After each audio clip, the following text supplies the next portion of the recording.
Hi guys, ganito kami mag-celebrate ng birthday dito sa Hong Kong. Pagsama-sama kami sa isang boarding house, parang nasa Pinas lang kami. Kaya masaya lang guys, at ayan, mag-uumpisa na kaming magkainan, sama-sama, para masaya. Ayan guys, di ba? Masarap ng aming food, fried chicken wings, pinakbit, puro Filipino foods, pansit, may rice naman.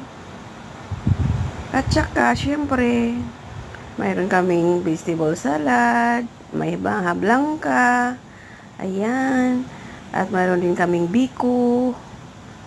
Yun, di ba? Hindi na mawala yung mga Filipino foods kahit sa ating punta. Happy birthday, sabay birthday kay Loray. At yan naman yung ating macaroni salad. Ganyan kami guys dito. Yan. Yan, mag-uumpisa ng handaan. At bago tayo titikim sa ang kanyang handa, tayo muna ay